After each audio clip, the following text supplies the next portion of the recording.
y'all. Welcome back, man. Who else is giving y'all 2 in 1 day, man? Fuck that.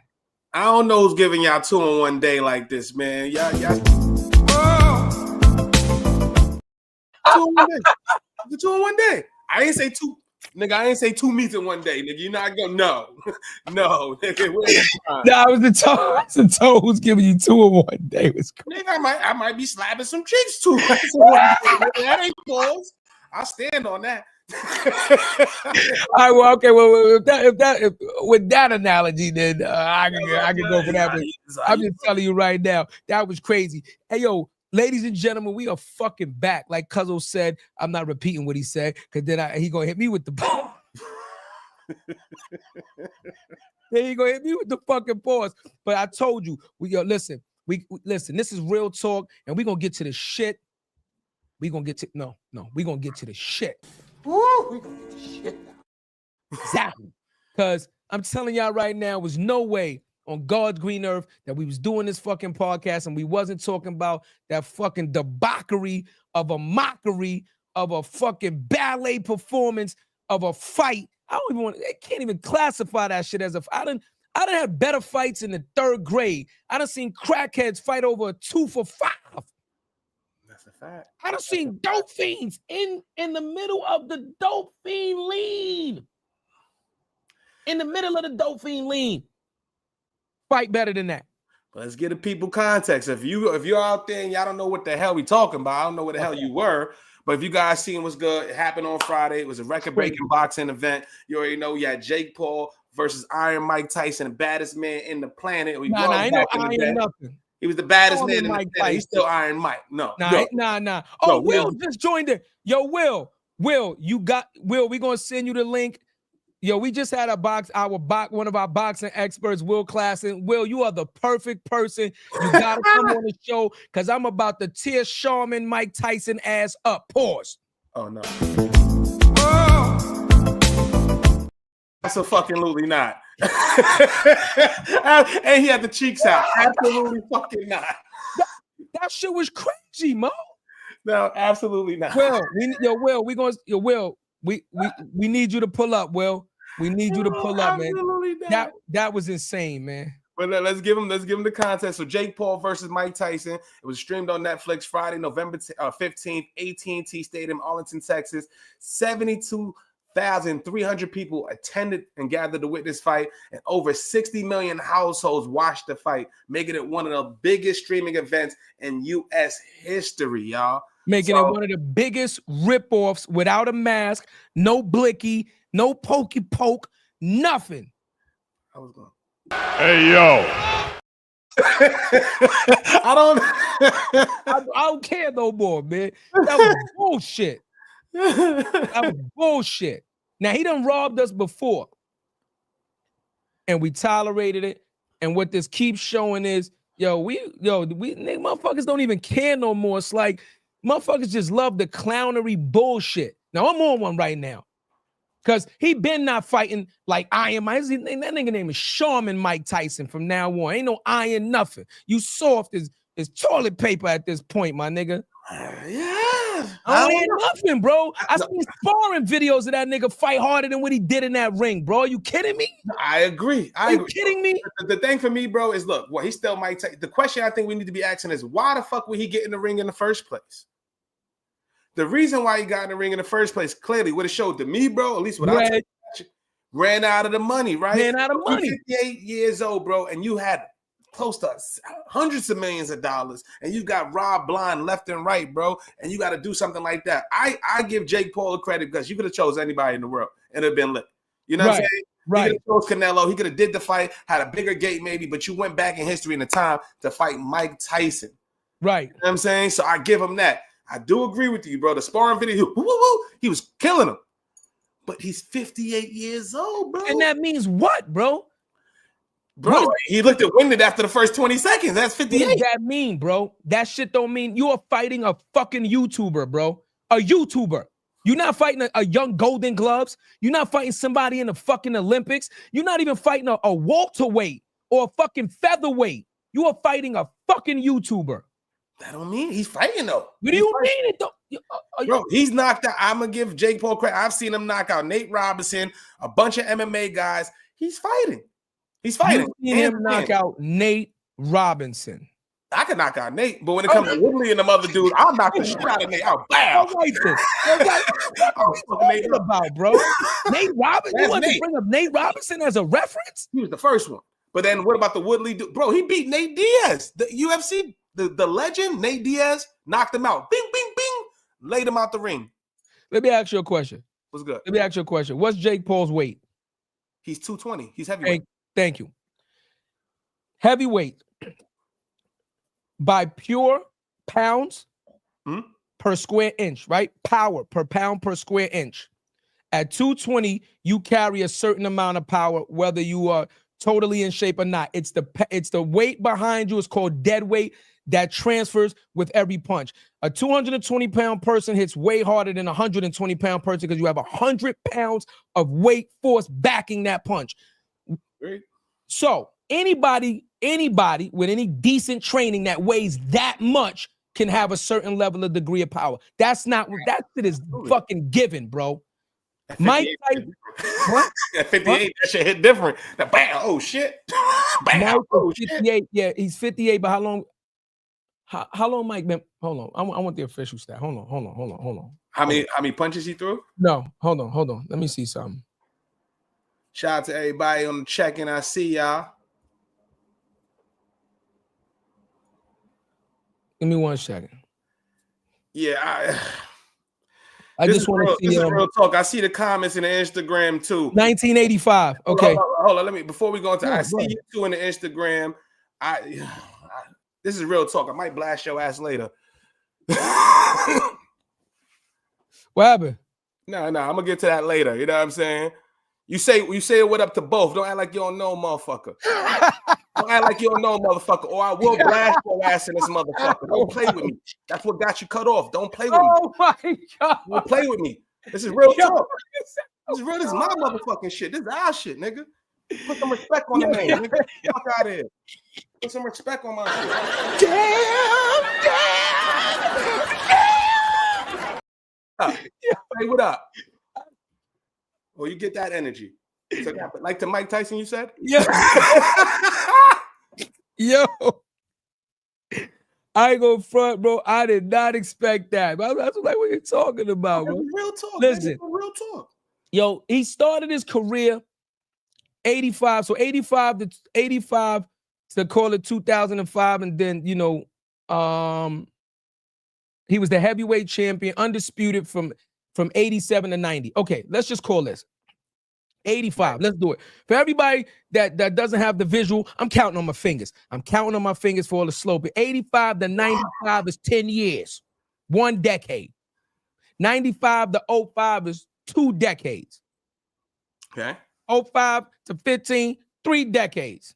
This is 24. He about 1 year short. And really, because this is November, going into December, we just gonna go ahead and round up. Because when you pass 6, you round up. Okay. I'm with you. 4 decades. Yeah. 4 decades, which is the equivalent of 40 fucking years of boxing experience. Yeah.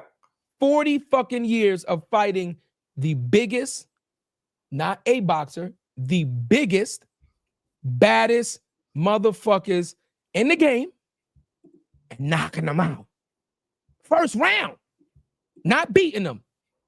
Knocking them out. First round, second round. They ain't even worth watching no more. That's that first decade.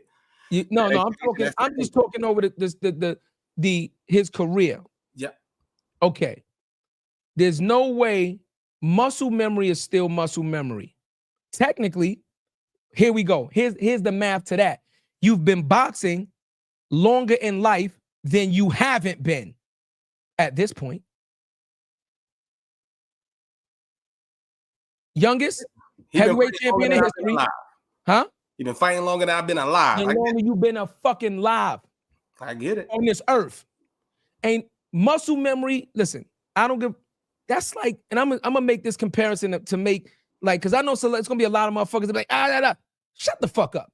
That's like Michael Jordan right now. I don't give a fuck what he's doing right now. Right now, the Michael Jordan right now going against somebody in AAU. And he might give him buckets. Somebody in the Gaucho might give him buckets. He's 60. He's still Michael fucking Jordan, my nigga. The talent, even if the leg, what I'm saying to you was that was not even a showcase that you even boxed. But I would have thought Jake Paul was the boxer and you was the fucking YouTuber. Yeah, for sure. What are you talking about, bro? But dude, it's a 31-year age difference. 31. And experience is the best teacher. And 31 years age difference, you don't have that. You're not bro, there is a big difference between somebody that does something in their fucking leisure and somebody that lives, eats, breathes, shits, sports, or something. Mm-hmm. There is no fucking comparison, bro. Hence, and I'm not even being funny. Hence, let's shift it over. Hence, how long LeBron been doing it? How long LeBron been in the fucking league? How long he been playing? 20, 22, 21. Oh, right. And he's still scraping almost every nigga in the fucking league. And beating niggas half his fucking age can not even beyond convincingly. What are we talking about, bro? Different sport, different level of preparation, all that shit, bro. So are we saying right now that he just threw the fight? You think that Mike Tyson just went out there and just did it? He didn't want to throw the punches. You just think he won? I don't think he could. Threw it? He threw the fight. What's the official fight card? What's the CompuStat numbers? Through the fight? You asked me, did he throw the? Yeah.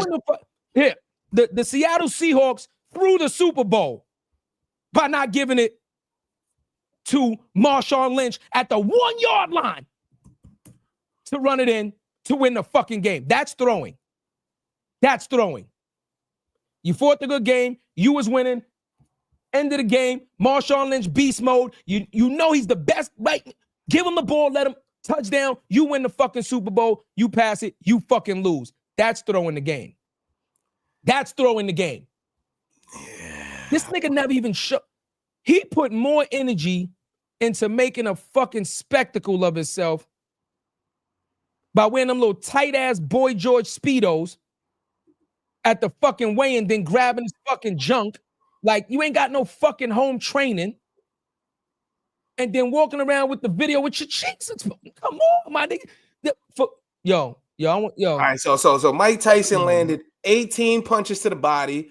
He landed 5 jabs and 13 power punches compared to Paul's 78 to the body, 31 jabs, and 47 power punches. Yeah. Are we still having the same conversation again? Right. Yeah, right. That's landed now. Where's the throne? Let me see the throne. Come on, man. Throne is a third of that. Yeah, throne. He threw 5 punches in the first, 5 in the second, 11 in the third. He threw 1 punch in the fourth, 4 in the fifth, 3 in the sixth, 4 in the seventh, and 2 in the eighth. So you're telling me a professional nigga, I watched him fight his fucking trainer harder than that. Are you fucking kidding me, bro? So what would be the motivation for him to throw that away? He already got the bag. That's what I'm saying. His motivation was he doesn't give a fuck.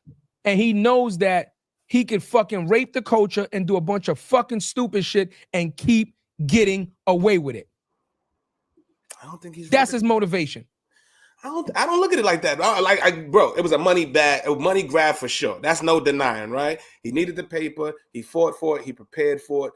Cool. But I don't think he wanted to show off that performance, right? I didn't like what he said at the after the shit. Now, I would have liked for him to be like, yo, look, I ain't have it today. I was winded. I was gassed. I tried to prepare. Boom, boom. Then you act to fight the brother. That was crazy. That showed it was a money grab. You like, maybe I'll fight you next. You're bugging. But now you just killed, like you doing a performance like that, you killed your earning potential for future fights. Nobody's going to see you fight. Nobody's going to see you fight Evander. You could have fought Lennox. You fought Roy Jones during COVID. Nobody really watched that. That was crazy. But now what are you going to do in the future? That still was a better fight than what this shit was. Definitely. That still was a better fight than what this was. But that's what I'm saying. So if that was a better fight and you gave a better, and you know the whole world's watching, you're not going to put on the He doesn't give a fuck, bro. This is a perfect example of us giving out a fucking pass and accepting fucking mediocrity. If I could, I'm not even lying. If I could, I'd fucking sue him. I'd sue him. I'd start up a class action fucking lawsuit for everybody that paid to watch that fucking fight.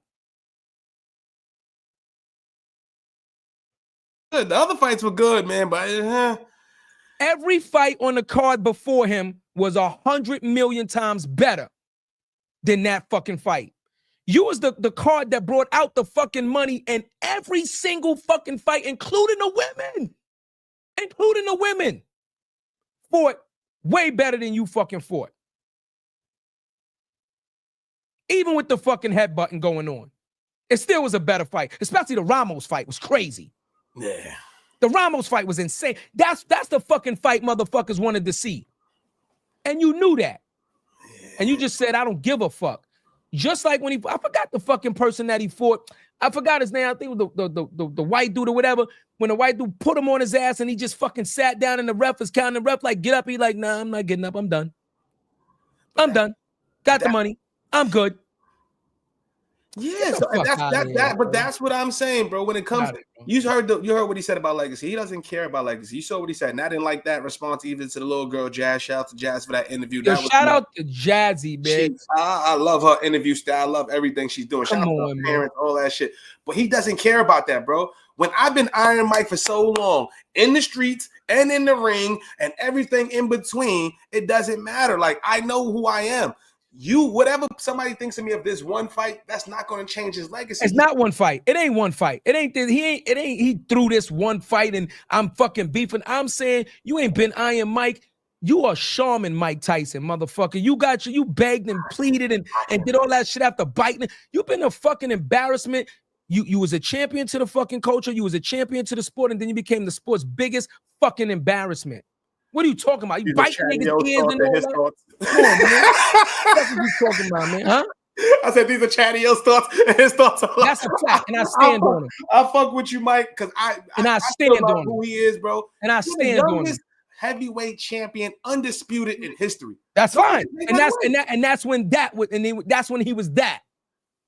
That's what we love, and that's why we tuned in. Nah. That's the only reason we tuned in. I tuned in to see if he was going to go out on his fucking shield like a warrior, if he was going to show some respect to the fucking culture that not only fucking gave him a life, gave his fucking family's lifestyles, etc., to the sport that fucking helped pave a way to provide and help him live the way he's been living and blah, blah, blah, all that in-between shit for the fucking respect of the people. You go out on your fucking shield if that's your last fight. You owe it to people that supported you. This is what I'm talking about.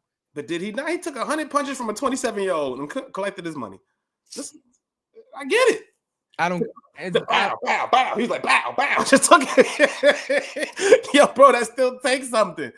You feel me? Because he could have not done that. And are you crazy? So you telling me right now for 20 million you ain't fighting Jake Paul? Let's keep it 100. For 20 million, I'm knocking him the fuck out. No, even if you don't knock him out. You just said he took 100 punches for 20 million. You can't take 100 punches for 20 million? You damn right I will. Okay, that's all I wanted you to say. You damn right. Thank you. So that ain't, so let's not, so once again, let's stop making excuses and act like he did some spectacular shit. He did. No, I'm not saying he did something spectacular. Not saying that by any stretch of the imagination. I'm not saying that. I'm saying it was a money grab. But what I'm saying is I understand and I put it in context. He's a 58-year-old man. When he was doing the training videos, if you put them side by side, he wasn't wearing the leg brace. He wasn't wearing that. They had to cancel the fight because he had to get blood transfusions in July. They had to put a replacement fighter in there. We don't know the behind-the-scenes story of what it took for him to get in that ring. And even if he crawled in that ring, he needed that money, bro. So what I get mad at is the fact that somebody like him, he shouldn't even have to be in a position to fight a motherfucker like Jake Paul. He should be chilling in his mansion, cooling. Because why not? He made his own fucking decision. What do you mean he shouldn't be in that position? No. We're not giving No. He did. But at the end of the day, where you come from Brooklyn, you come from you got all these advisors, you got people you think see in your corner. You had a popping podcast that just stopped popping it. Like there's a lot of things that happen in his life, bro, that'd be like, damn, man. That I just feel for the brother. Like, yo, he's still why? To me. He makes his own fucking decisions, bro. What you talking about? He's a grown ass nigga. No. But people robbing you too, bro. When you're doing everything, you're living life, you're knocking people out, you're training for 12, 13, 14 hours a day, you're not looking at every small detail. That's why you need a team around you. I'm not arguing that. But what I'm saying to you is very fucking simple and plain. If you wasn't in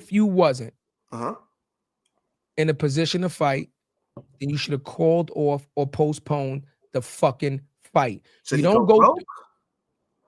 Let me say it again. I'm with you. Should he go broke? Should he go broke? His broke ain't our broke. That's number one. And if he's taking a $20 million fight, if he's taking a $20 million fight from being Iron Mike and being worth hundreds of $1 millions, he's already broke. He's already fucking broke. That's the reason he's in a position to take the fight. And if it's 20 million, then chop half of that off the top, right off the back for tax. That's 10. That's 10. No, and then pay everybody else, and then it's less than that. So what? No, I'm just saying he commanded that because he's Iron Mike. That's the point. Nah, he commanded that. Everything he's done in career, on screen, off screen, out of the ring, in the ring, is command that.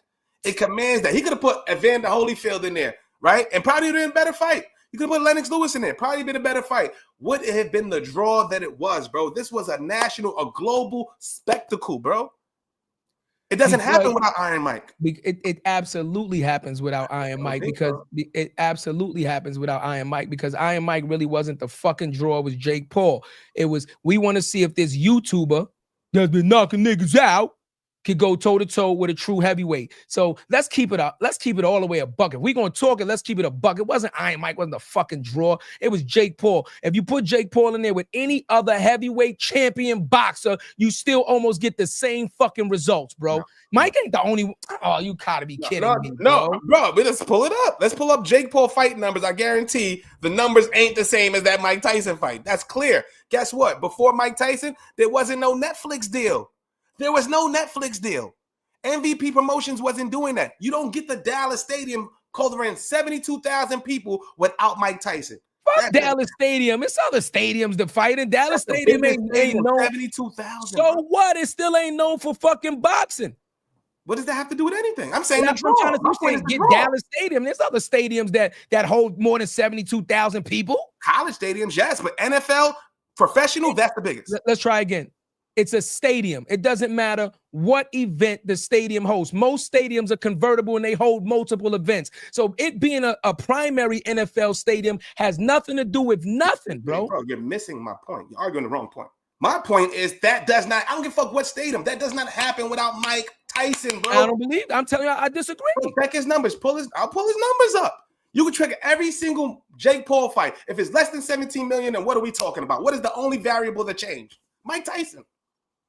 That's the only variable to change. Mike Tyson as a championship boxer, heavyweight boxer. You're saying, so what you're saying is this. So let me get this straight. No other boxer in history that's accomplished anything close to what Mike Tyson has accomplished in history could have made that draw. That's the message that you're sending? Not as big as that. No, not at all. Just look at bro. I don't even like the way he do it. And he's not a heavyweight. But nigga, I would venture that Floyd versus Jake Paul would have drew just as much, if not more. And Floyd ain't even a heavyweight. So let's Logan Paul versus Floyd. Let's see those numbers. Versus Floyd. Let's see how many households. They didn't have Logan Paul. Logan Paul wasn't him. That's what I said. That's Logan. Yeah. Fight numbers. No gate numbers. Gate numbers.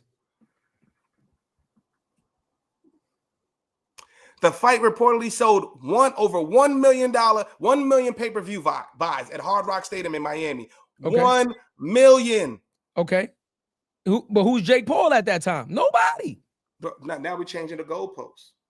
How? It's Mayweather, right? He's the biggest draw in boxing. I said Jake Paul is the draw. You said it's Mike Tyson. So you don't replace Jake Paul, you replace Mike Tyson. That's what I said to you. Jake Paul gate numbers for other fights. Let's see that. Let's see how many before then. They just keep saying it's breaking records. Mike Tyson. This is all I'm seeing. I'm trying to see the joints. The Nate Diaz one sold 450,000 pay-per-view buys. Bro. 450,000. These niggas got robbed, bro. That shit was highway fucking robbery, bro. It's shout out to brilliance. this, and I didn't see him. I didn't see him in it. I didn't see him around it.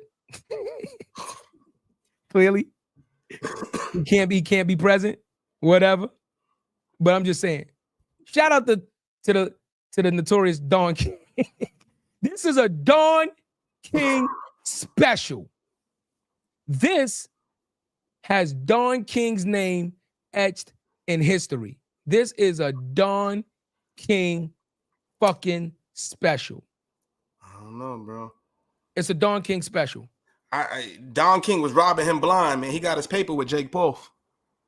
I'm talking about the draw. I'm talking about making the events happen. I'm talking about getting the numbers out. This is Don King. Bro, we just had. No, I'm saying what this was, bro. Yeah. Over promoting and under delivering. This is a Don King special. Yeah. Well, and if you put it in that context, absolutely. But what makes him Don King who he was, just like what makes Jake Paul who he is that his marketing brilliance. That's what sells the fight, the brand. So he has a brand of people because he's playing the Mayweather role, right? He's the guy from YouTube that everybody wants to see fail, but he talks a lot of shit, but he's backing it up. So you kind of got to see what happens, but you really don't give a fuck about him. But then he's fighting Mike Tyson. Now you're like, whoa, now shit got serious. Okay, cool. Is this going to be a real fight? So you have to tune in. And Mike Tyson made it 17. There it is right there. Is this going to be a real fight? So you have to tune in. It's almost the Howard Stern effect. Mm-hmm. Most motherfuckers, and he said Howard Stern said it himself. Most people that watch my show, listen and tune about, hate my fucking guts. They don't like me. They don't support me. They don't want to fuck with me. They just want to hear what the fuck I'm gonna say next. They just want to see what I'm gonna do next. They know I'm gonna do some wild shit. This was that effect. Motherfuckers tuned in because they wanted to see if this shit was gonna be a real fucking fight, and it was absolutely anything but a real fucking fight. Plain and fucking simple, bro. Plain and simple, bro. I'm 165 fucking pounds. I'm 165 fucking pounds. And if I'd have trained for whatever the fuck it was, a year, I don't give a fuck what my age is, bro. You'd have had to take me out on my fucking shield, my nigga. Real rap.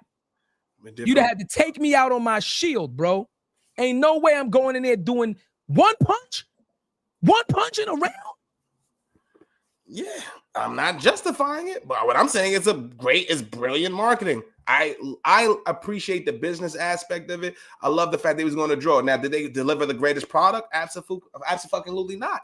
But it's not about the product once you actually get the fucking ticket. Now, will they be able to sell another one? Now, he needs to go after Canelo or somebody else in order to raise the bar because people don't want to see that again.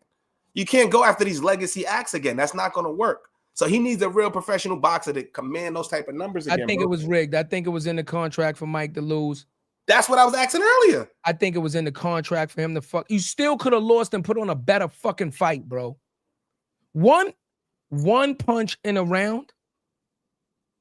One fucking punch. Shit, if I got my 20 million already, you lucky I threw that. I can't laugh. I'd have faked that motherfucker. Nah, that's bad, bro. I can't laugh at that. That's absolutely fucking disgusting, bro. And this is why our culture is in the fucking state that it's in today.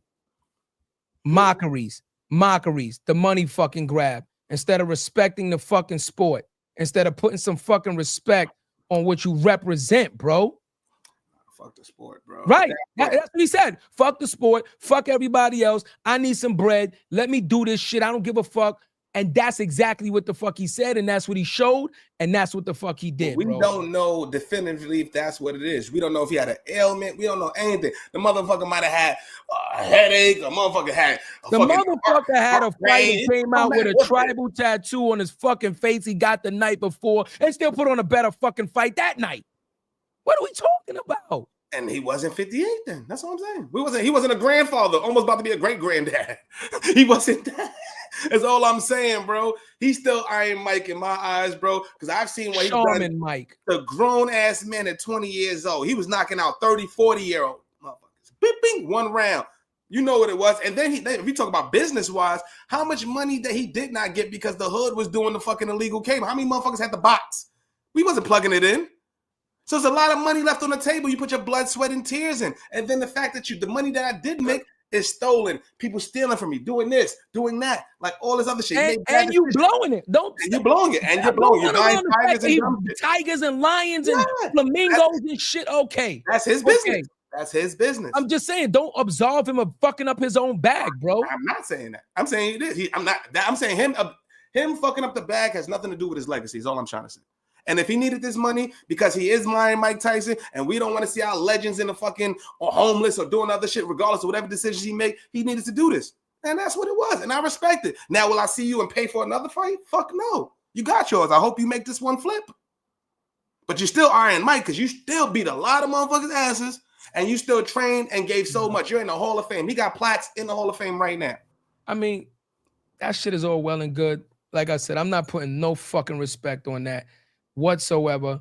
I'll put the respect on fucking Paul, like you said, for the marketing, for the business, for getting the fucking bag. That I don't know his fucking numbers. Again, I'm not counting his money. I don't give a fuck about that because none of that shit come to me.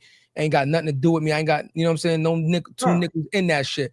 I'm just saying I don't know what Paul made for his other fights. It definitely was a big bag for him. So it was smart and everything and the way that he fucking did it. But other than that, this shit was fucking disgraceful, man. So all right, so let me let's do on the flip side, right? So what's the difference from this and when Floyd goes over to Japan and he's fucking knocking over the little ninja dude for 20 million? What's the difference? There is no difference.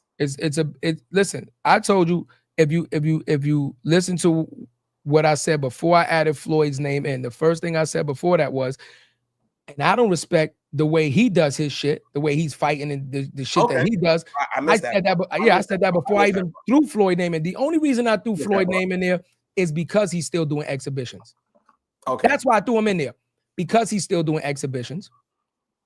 And even though he's not giving us the greatest performance, I'll still take any one of them shits that he does over what the fuck this shit was. Absolutely. And I guess what? Oh, wait. There's more. Good. Mike requested 2-minute rounds. What the rounds were supposed to be shorter than that. I don't know, minute and a half, whatever the round. No, regular rounds are 3. Okay, 2 minute rounds. Right, 3. So you're supposed to be 3 12-minute rounds. So they made it 8 2-minute rounds. 8 2 minutes. It still counted on.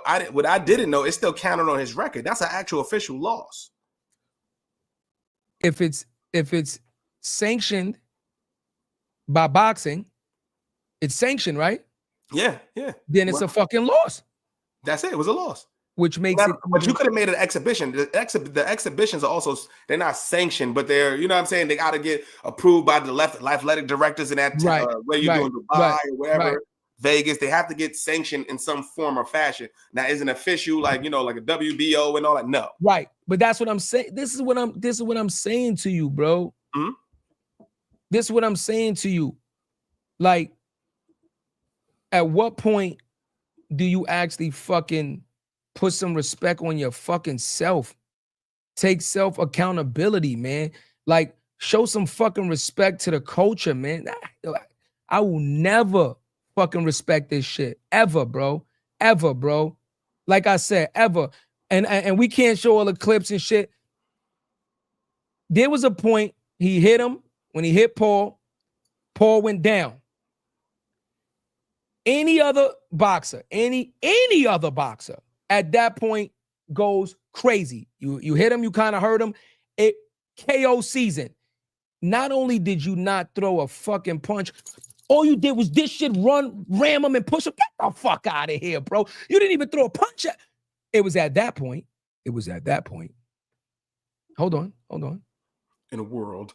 It was at that point that I realized this shit is thrown. Yeah. Come on, man.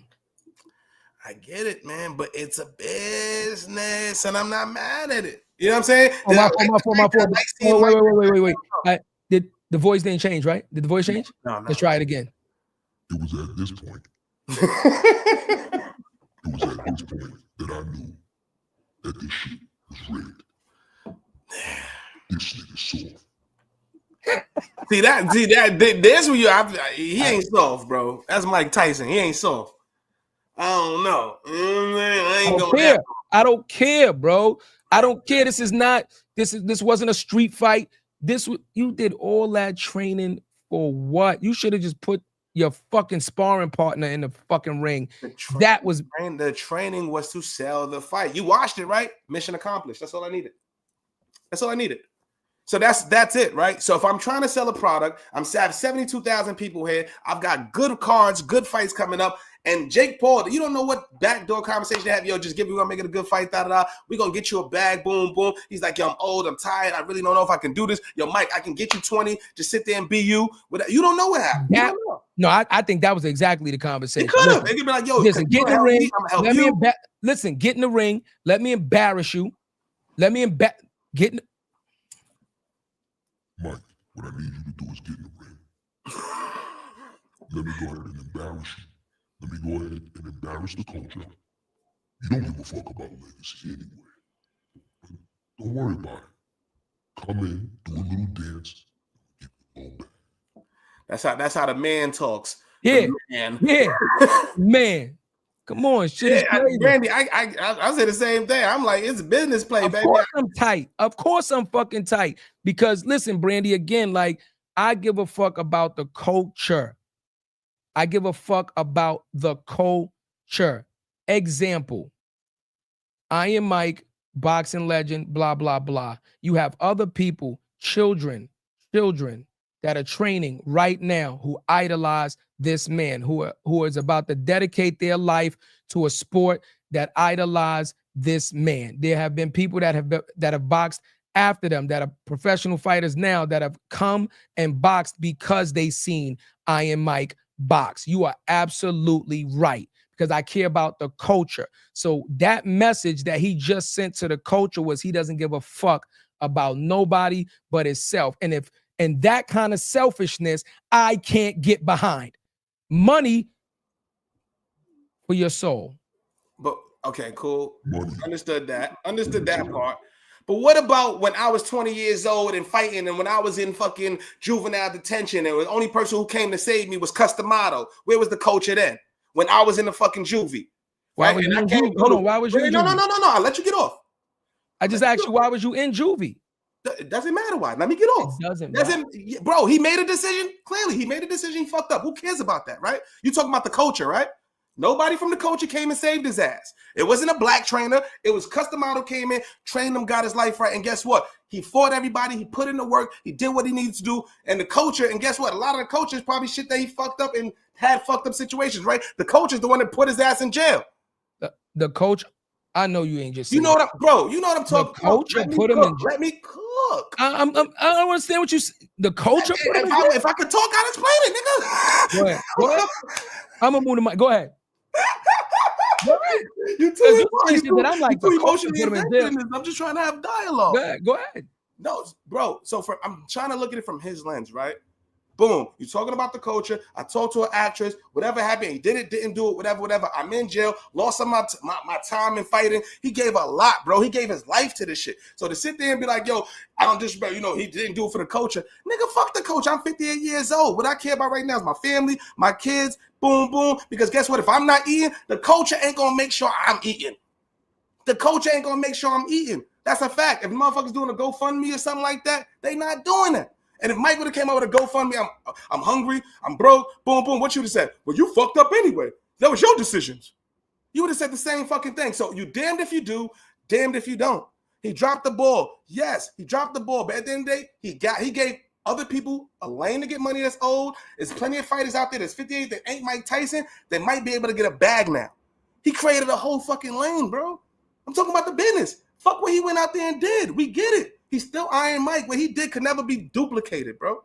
That's all I'm saying. So to come out here and be like, yo, he's Charmin Mike, I'm like, I don't want to go that far because now we disrespecting him and he's one of our big figures in the culture. I don't want to do that. I'm allowed. I heard you. Now let me address it. As a person that has gotten in trouble repeatedly for violence, I never blamed, the culture didn't come get me because I knocked this nigga out or I did what I did and I end up getting locked up for it. I never blamed the culture for that. Now, we can say the culture itself and what I was raised in made me into that. So then you're going to say, okay, well, then it's the culture, right? what I'm saying is I still had a fucking decision. Every time I got in trouble for doing some shit, even when I didn't get in trouble for doing some shit, I knew exactly what the fuck I was doing. It is called taking personal responsibility, right? I get what you're saying, right? I can't bring up the numbers now as far as culturally who bought the tickets, but if you're saying, did the culture come and support him? Well, 72,000 people weren't all Caucasian. I can guarantee you that.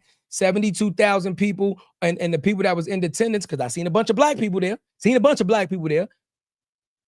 all those tickets wasn't free, which means doesn't matter what they were worth, they paid that price to be there. That's supporting him. That's supporting him, right? The people that have the Netflix accounts that watch the fight, even though you had Netflix, you didn't have to tune into the fight. By you tuning into the fight, you're supporting him because technically it's still a payday for him. So indirectly, the culture right now just supported him by allowing him to get the bag that he got. Now, had they not, here's my question to you. Take away all of the culture, the black and brown people, take all of those ticket sales away. Take all of the interest that any black and brown person showed towards this fight. Mm-hmm. If nobody from the culture showed any interest in this fight, do you think this fight would have still happened? Absolutely. Okay. I think it would. Okay. I think it would happen. He's Mike Tyson, bro. He's globally loved. This is not just you. He's globally loved. 60 million households? 60 million? Globally, bro. Why you think they made the Netflix deal so they could be in more homes? Because people love them. And just to get back to your point you just said, like, yo, the coach is supporting them, shacking them, and we don't know why the fuck they was there. They might have been liking Jake Paul. So there's a lot of different variables. You can't make that one-to-one connection with the culture, bro. I might have came there to see Mike Tyson get his ass whooped, and I'm a black man. Right? So what I'm saying is the culture ain't got shit to do with it. This is about him and his business, bro. This is business.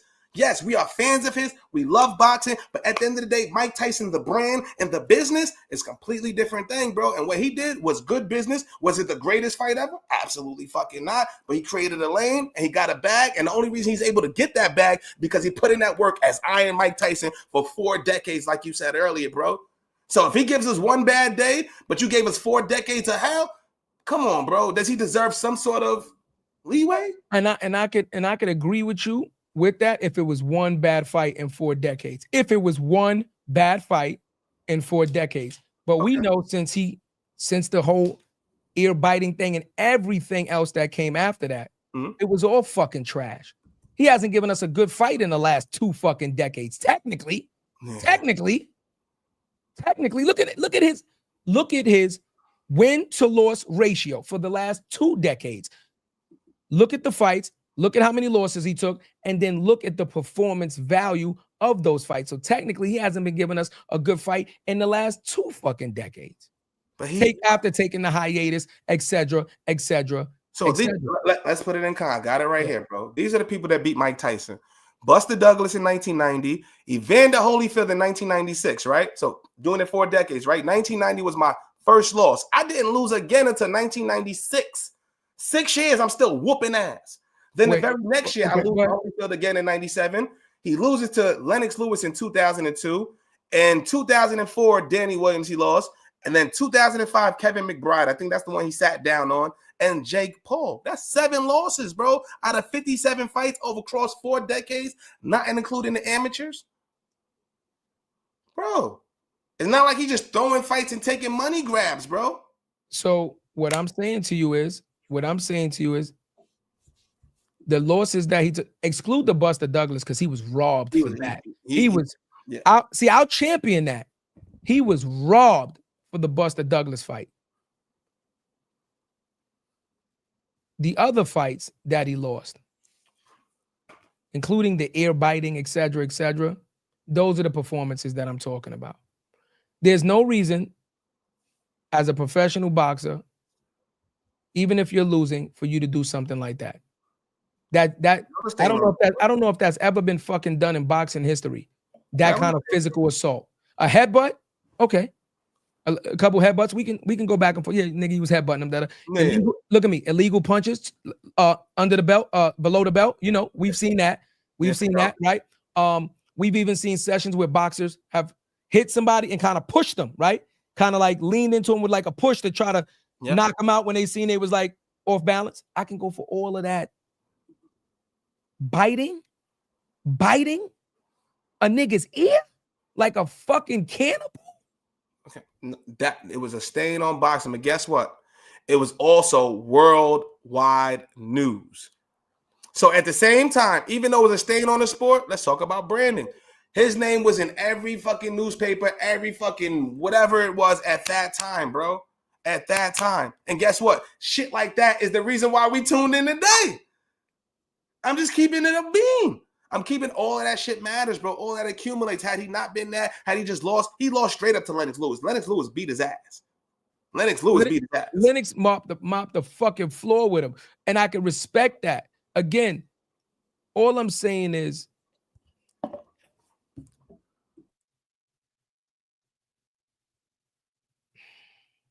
we keep pushing the message repeatedly.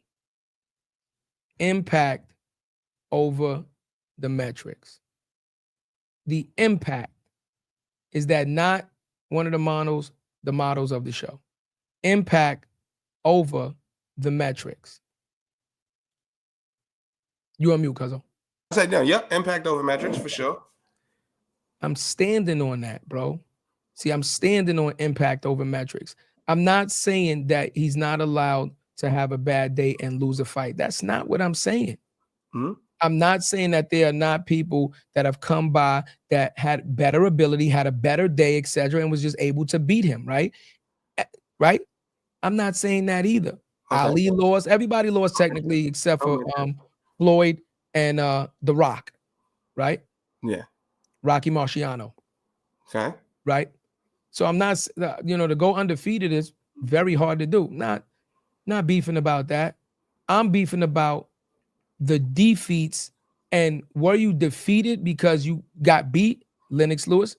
Or was you defeated because you got knocked down once and then sat down and was like, nah, I'm good. I'm not getting back up. Like, that's what I'm talking about. Were you defeated by, if Jake Paul went in there and whipped your ass, whipped your ass, you fought and he whipped your ass, I can stand by, you know what? Okay, Mike, your time is done. He's a better, he's a better, I'm gonna be honest with you. I still would never call Jake Paul a better fighter than Iron Mike. I would give him that respect. Never in life would I say Jake Paul is a better fighter. I would say, you know what? He's younger. He just got the best of you this night. And you maintain all of that. What I'm saying is you went in that ring and I didn't see any ounce of you even trying in the slightest bit to fight that man back. That is what I am saying. That shit was a fucking dog and pony show. I get it. All the way through. I get it, bro. And when you say impact over metrics, bro, he bit somebody in, but guess what? Whether good or bad, it was impact. He impacted the entire sport with that. So we say impact over metrics. In a good way? I said negative or good, right? We didn't say good impact over metrics. We just said impact over metrics.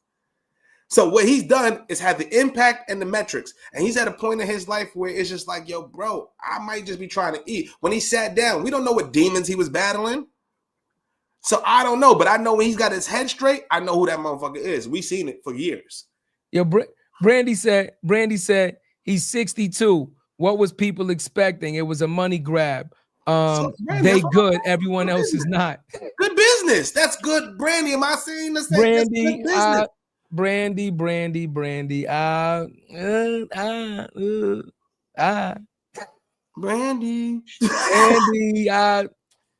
Look, man. Like I said, I'm cut. Hold up. This is real talk. Brandy, what up with the post? See, I told you he was gonna get on you. No, I'm gonna keep it real. I seen everybody. You my motherfucker. You my motherfucker. But what's up, baby? See, I told you he was gonna get on you. This is real talk. I'm on 3 Dindus. I'm just keeping it real. You know, I love you, baby, but let's keep it real. I don't think the motherfuckers were chilling like we was chilling. I keeps it real on the show, baby. This is our shit. They wasn't chilling like we was chilling. I could have went home. Remember, y'all stay out. I was trying to go to the crib. I keeps it. Well, hold on. Where's my shit? Where's my? I keeps it real. You got that? I keep it real. I keeps it real. I'm just saying, man. I understand economics, man. I would never tell nobody not to do something positive. Well, yeah, positive. Because I'm not on the negative shit for the bread. You understand? I'm past the point where that. Of course not. We're not. We're different morals. Yeah. I would never tell a person don't feed your family. That's not what I'm saying.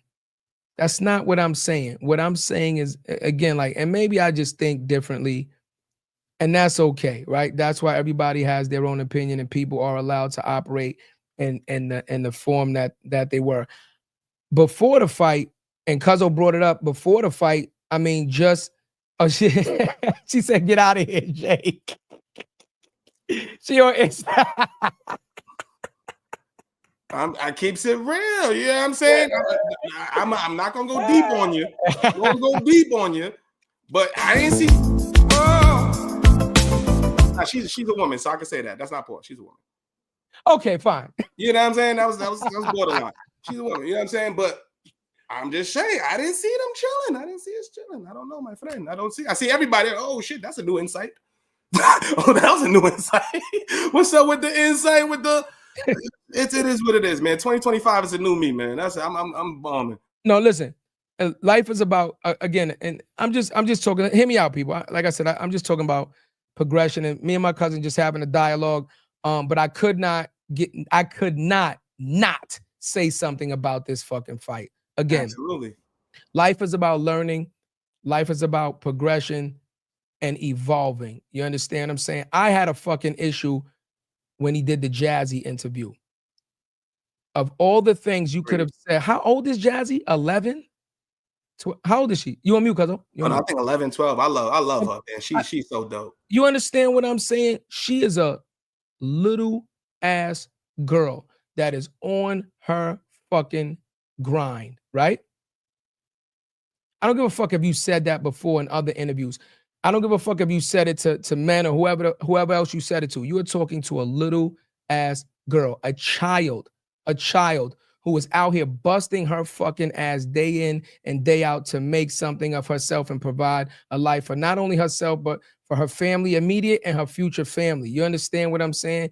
And for you to give her the interview that you said, the way you just kind of like, you destroyed that interview. You kind of destroyed her spirits. I'm just so grateful that she is just such a professional already, that she handled it the way she did. But when I seen the interview and you was like, fuck Legacy, I'm dead. Who gives a fucking that? And that ranting and raving that you did with that little ass girl, that showed me right there how you truly feel about the culture and the people and things that you impact around you, bro. That's what I'm saying. We expected a good fight. Once I saw that, bro, I'm like, you know, it's a money grab.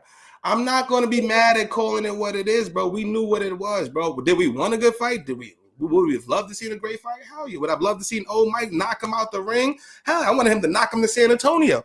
You know what I'm saying? That's what I would have preferred, but that's just what it is, bro. We don't know what people are going through, man.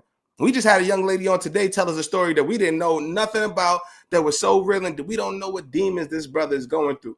What I'm going to say is this was a marketing masterclass. This was a business masterclass from MVP Promotions, from every way, how they shaped it up, how they got the content, the training videos, who they got established for the face-off. They had camera on in the face-off. Everything they did was meticulous, bro, and it sold one of the top 10 biggest fights in the U.S. history. So if I got a chance to do that at 58, guess what? I'm going to do it. And guess what? And if somebody don't like it, cool. I gave everything I had. And if what I had is one punch, so be it. You tuned in. If not, then don't tune in next time. But we purchased the product, bro. And that's all he had for the product. We ain't going to sit there and act like he had some gas. He ain't got no gas. He ain't got that shit no more. He ain't got these. I disagree, bro. I think he still got them. You know, obviously he'll knock the average person out. But you know what I'm trying to say. That's bro. Let me ask you a question. Let me again. If I ain't fighting his ass, fuck that, I'm gonna stab him. If Mike was walking the street, whatever, and somebody disrespected him in the street and it went to physical blows, you think it would have been a better fight than what you seen? You said say that one more time. if Mike is just walking the street, minding his business, wherever he's at, whatever, and somebody disrespected him, whatever, he had an altercation, and it got physical, you think it would have been the same as what you seen in the ring? Right now, I think no, because he's fighting for his life at that point. Because I don't know what you got. It's the streets, right? I don't know who you are, bro. Like, say, what was the fight that he had with that dude? What's the green dude? The dude with the perm, the Jerry curl. You know what I'm talking about? Big Worm? You know what I mean? Not Big Worm, Big Perm. Big Perm. The other dude, he was the big blood dude. He knocked out in front of what's the name spot in Harlem. That's what I'm saying, bro. That was back in the day. What I'm saying right now, if somebody go up to him, we go up to him right now, like, Mike, you ain't shit. He laying us the fuck out. Or if he feels threatened, he gonna lay us the fuck out. Or try his hardest or do whatever he can to stay alive. In the ring, I know I'm not gonna get hurt. Jake Paul definitely ain't gonna kill me or hurt me. Yeah. I'm gonna just take that. It is what it is. Collect my 20 million. I'm gonna talk a whole bunch of shit. And then and another thing, Fat Joe said this. I'm gonna keep it real with you. When he came out solo, Fat Joe made this point. He was like, yo, everything he's been through is like, why do you think he made it a point to come out by himself at this stage in his career? So when he did that, right? Okay. So when he did that, I want to talk about that. Okay. That shocked the shit out of me. I'm not gonna hold you. That a lot. That said, that would when I seen him walk out the gate, and I looked left, right, and he's by himself. That to me was like the biggest statement he could have ever made, which now compounds what I feel like. You just feel like, fuck it. I don't know, man. You on mute, cousin? You still? Yeah, my bad. I was looking at Brandy's comment. She said, and then right after that goes back to the business play. On the heels of that, they just announced Beyonce for Christmas halftime on Netflix. No, again, it's the business, bro. Brandy, I'm not arguing the business. Be clear. Me being a businessman, me being in business, running businesses. I'm not arguing the business play. Be clear, me and my cousin get a chance to make a huge business play, I ain't turning it down, right? But guess what? If it's a business play where I feel like, again, I'm gonna embarrass not only myself, my family, my legacy, and the culture, like I said, I'm not doing it. That's just me. And if it means I gotta starve a little, then I'll fucking starve a little. If it means I gotta work a little harder for some money somewhere else, then that's what the fuck I will do. That's just me. So, all right, let me ask you a question then, right? Say we get to the mountaintop. When we get to the mountaintop, we 100 millions up, whatever, right? Matter of fact, it goes back to the Donald Trump 50 cent shit, right?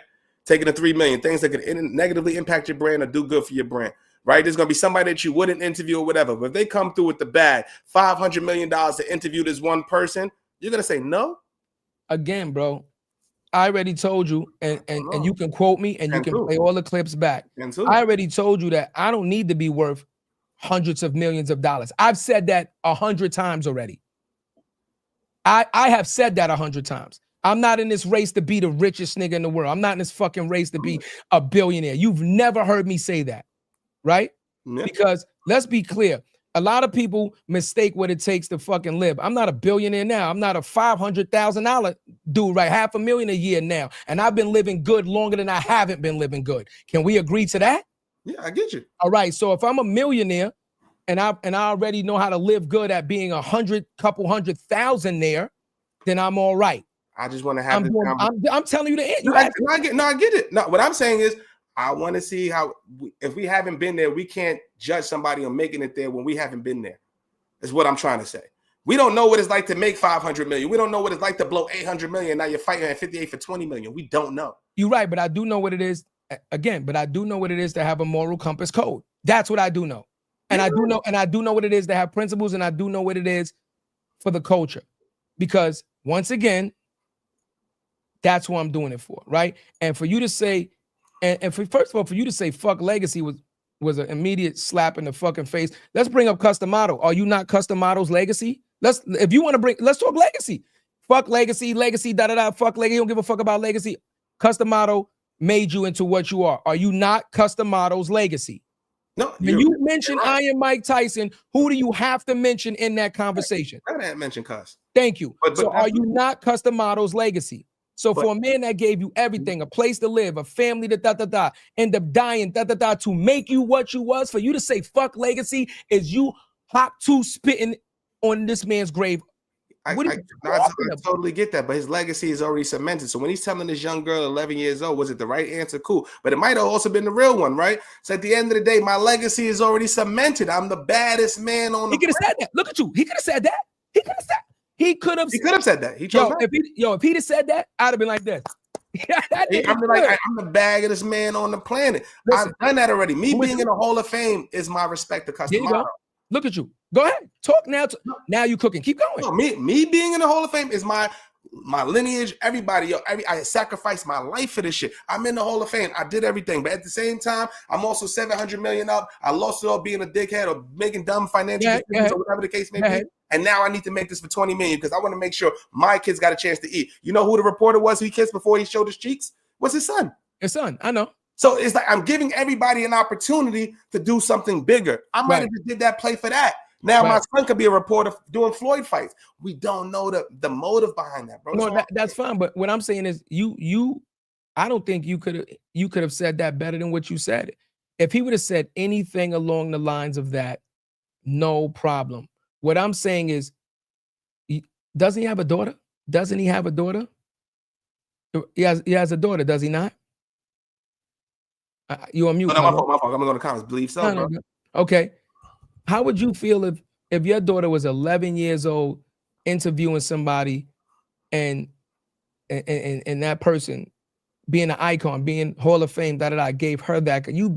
You probably want to interrupt the interview and beat the dude up.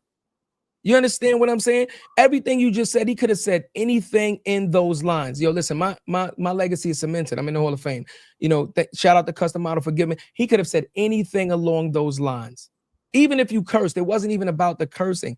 It was he meticulously said exactly what he wanted to say to her to get her to feel what he felt like his answer was for that. And that was crazy to me.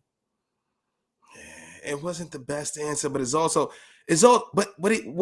right. The way he said it, maybe the tone he said it, and the context, and especially to the person. If he said it to a grown person, I'd have looked at it differently. But what he was saying wasn't wrong. He said, like your legacy and all that, once you're gone, because you ain't gonna be able to control your legacy. Because guess what? When he dies, God forbid, whenever that is, there's gonna be somebody that say fuck Mike Tyson.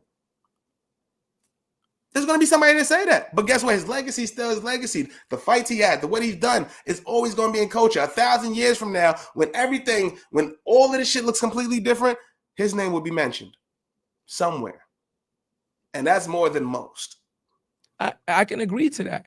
Like I said, if we could do 1/10 of that, bro, that's what we fighting for our legacy. He's already cemented. The reason why we're podding 2 days, the reason why we're going to 100 episodes, the reason why we're talking to the people is for the legacy. For people, when God forbid if something happens to us, it's the memories. Motherfuckers like, nah, these dudes were solid. They did this. They stood on business. They about their family. They do shit in the community. Then once we accomplish all of that shit, and a lot of it we have, then what's next? Well, then, because I'm about to jump in and say, well, technically, my legacy is already submitted. We doing this pod. Let's be clear. We're doing this pod because we're creators. That's it. We've always been creators in different shapes and forms of fashion. So we're creators. And we're doing this part because this is our way of giving back. But our legacy technically is already cemented too. Just because we ain't in the Hall of Fame doesn't mean that all the things that we do, that we show up for every single day. God's son in the room, right? God's son in the room, right? Your other son might be there too, right? The legacy, how you show up every day is already cemented, bro. Is already cemented. And however long you've been here, you've done what you've done negative, you've done what you've done positive. That's your legacy. The balance between the negative things that you've done and the positive things that you've done. So technically, we don't have to do this podcast. You could go back to work, make a bunch of fucking money. I could go back to fucking work, make a bunch of money, and we could say the same motherfucking thing. So, right. So the decisions, though, that we make every single day is to continue on solidifying that legacy in a certain light. In a certain light. It's to scale the legacy. If you go back to work, then guess what? It only impacts the people that are around us. There we go. There we go. What we do today is going to impact many households, many people, and I get that. There we go. We get that, and that's what we do. And I go. feel like he's done that already. How many boxers have started to fight and changed their life because of that? He's inspired somebody like Mayweather. He's inspired Canelo. He's inspired anybody who's put the gloves on. I can go for that. So that's the legacy, bro. So that's what I'm saying. At that point, when you know you've done that, and then you start to put it in context, and then you look at the love that you get from that legacy, he might be like, yo, it don't mean as much as we think it is. Right? Same way, like once you get the bag, right? You know what a lot of entrepreneurs say? Yo, when you get there, it's not as exciting. And what the exciting part was us figuring out in the journey. Because when you get there, you realize it ain't that dope. It's cool. It's cool. But what was the really fun part was us figuring out the Rubik's Cube, bro. Us trying to turn this, making it line up and doing all this, doing the dope shit that we about to do next month. You know what I'm saying? That's what it's all about to me, bro. And I think he's done all of that in spades. And at this point, at 58 years old, man, I just want to atone for the shit that I couldn't. Guess what? I couldn't spend as much time with my kids because I was doing this for the culture. I couldn't be around my grandkids for the culture. I couldn't be da-da-da. I did 3 years because I was a dummy in jail and I missed time with my kids. You know what I'm trying to say, bro? So at this point, he's like, yo, I just want to atone for this, be a good person. If they whoop my ass, whatever. But if it's $20 million, it may go towards my family. We don't even know if he got a bad health issue. He might not be here for next year or two. Who knows? He's like, yeah, that $20 million is for the kids. And if that's the case, I don't know. I can't say I knock it. Can't say I knock it because we know how we love our kids and our family and what we do to sacrifice every day. And that could have been just one of the sacrifices. Can I take a little blip on my record? What's 7 losses versus 6? Yeah, I got you. Brandy said, and Brandy said she loved that message. Nah, he pardoned. He pardoned. He on point. When he on point, he on point. So she's saying, what's next month? So are we talking about next month already, or are we gonna wait?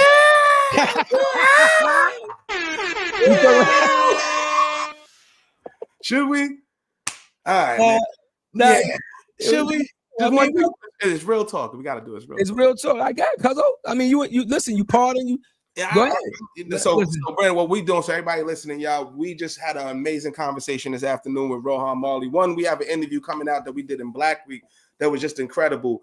But the energy, if you guys saw the video, was crazy, man. And we just stayed in touch with each other. Shout out to Wifey. Shout out to Lauren, his wifey. We was rocking out. You know, they communicating. And we set up the call today, man. We're gonna head down to Miami, man. We're gonna get this day in the life of Rohan Marley, man. We're gonna get this real story and talk about what it's like, man, and really show the man in the light that he is, man. I'm just saying we could have did a podcast episode in that 30-minute call today, and it was just so dope, man. That's a fact. That definitely could have been a mini part. I was so inspired, man, and just the fact that, you know, brothers like us, man, we doing this shit from the couch, man. We started this shit 2 years ago. We've done 100 episodes, which is more than the first 2 years combined in podcasts. We've done in just this year. I started it before on this same couch. And now look at the things that we're doing. Look at the stuff that we've accomplished. So if anybody don't get anything from us, man, we put in the work and we genuine. And our energy, man, is just infectious, man. So that's why I'm excited. I know Cuzzo's excited. We're going to go down there to Miami. We're going to pod. We're going to do a walkthrough. We're going to hit a nightclub. We're going to see the spots. And this is what we're going to do, man. Nobody's doing that. I might, for the culture, I'm smoking. Smoke my first L. I'm smoking with the bro. I'm bringing Marley's. Nigga. Mad Marley's. You're saying you smoking with the bro. You a smoker. That don't fucking count, bro. Smoking now. I'm not a smoker. I never smoke. I might do it for the ladies. Hold on. In the world. Ladies and gentlemen, Chadeo, aka Pastel, might smoke his first L with a Marley for the culture. I might choke to death if I die. If I die, carry me out on my shield. It's gonna be amazing, man. First of all, shout out to Rohan, man. Like, we've met a lot, encountered a lot of people, man. When I say this brother's energy is real, man, he's just a real person, real genuine brother, man. Because he didn't have to do that. He didn't have to show us the love that he's showing us, and it's for the real. Because you know why? Because we put in the work. And he knows that we're going to share the story in a way that it gets back to the culture. And that's what it's about, man. So, like, I'm just excited. I can't wait to go down there. I'm going to be high as a kite. I'm going to be high as a giraffe's ass. I'm going to be... Yeah, Brandy said you're going to choke out. No, that's a fact, Brandy. I'm probably, Yo, what's the episode?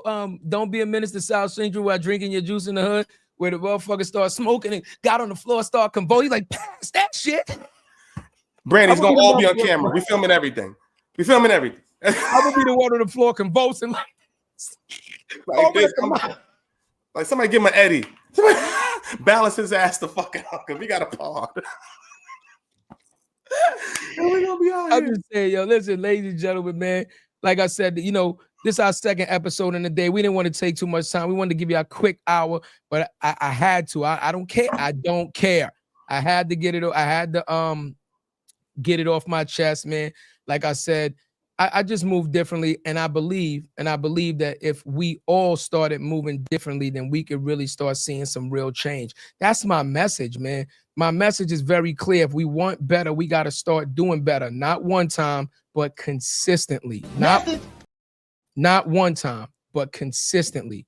That is how we change the narrative of how our culture is developing, at the speed of which is developing, and how other cultures perceive us, plain and simple. That's a fact, man. I can't even say nothing after that, bro. I'm good. Do we want to talk about anything else? Anything else happened in the culture? Cell got raided. I don't know if we care about that or not. I mean, Brandy, let me play devil's advocate to Cuzzo. Well, not devil's advocate to Cuzzo, devil's advocate for you.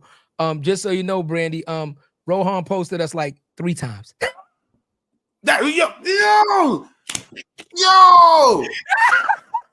I couldn't let you get away with it. I couldn't let you get away with it. I'm just saying. The brother posted it. He posted just me and Cuzzo looking like this. That's a fact.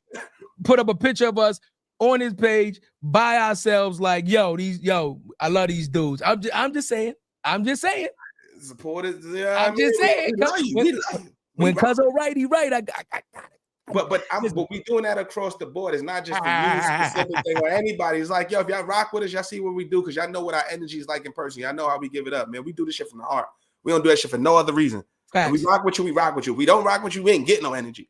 So if we do rock with you, especially on a platform like LinkedIn, we need as much views or whatever as we can get because we're trying to grow and explode this thing, right? This is what we got. This is our business. We're a media company. So any little extra exposure, it means a lot to us. You know what I'm saying? And that's why we love doing this. We do this for the people. We love everybody on the check-in. We love you, Brandy. We love that my baby just checked in. Mika, I love you. You know what I'm saying? Yeah. We rocking out, man. We making it happen. This is what it's about. I'm excited. I don't know, man. I don't know if we're going to talk about the Diddy shit. I don't give a fuck about that at this point as far as like them raiding the cell again. Like, you know. That's us, though. I ain't going to right. I'm not. I don't like what they do with the information is in. What is he's crafting his defense and you fucking raid his notes and shit? That's kind of nasty. Yeah, man. I don't know. Like I said, look, I don't know. I don't really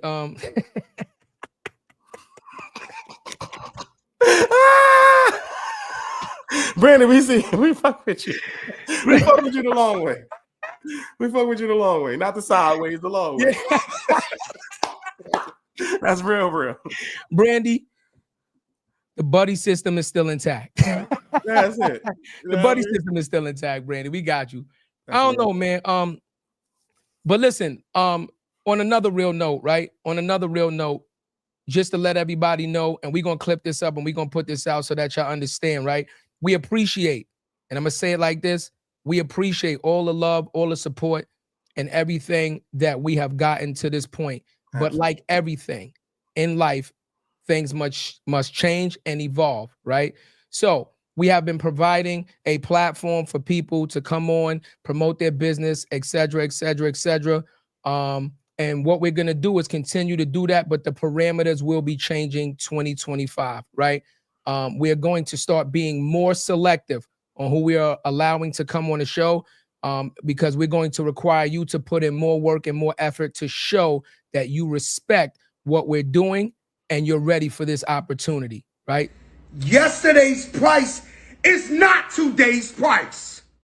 We're not giving away opportunities to be squandered. We're looking for people who are serious about wanting to do better, wanting to learn more, right? So that once again, they can provide for their families, et cetera, right? So come 2025, we still going to be doing what we do, but be clear, we will be extremely more selective, no negotiating about who we allow to come on the show and the opportunities that we give out. That's a fact. That's a fact. On that said, you know what I mean? I think we good on that note. Do you want to end them, take them home with the line? Let's take them home, man. No. I want to let them simmer and be angry. Let them have dialogue. Let them have dialogue, man. But listen, at the end of the day, I agree with my cousin. The man did something truly remarkable, becoming the youngest, not welterweight, not featherweight, not middleweight, but heavyweight champion in boxing history. I don't know when his dream started, but I do know this. It is impossible to get to that level of success, that level of achievement without the work. So he definitely put the work in. You understand? Rain, sleet, hail, snow, whatever he was going through, he still put that work in, which further emphasizes the dream is free. But the hustle is so separately, y'all. We out of here. What you know about me? Seen it all, heard it all. Oh, what you know about me? I done it all, just one.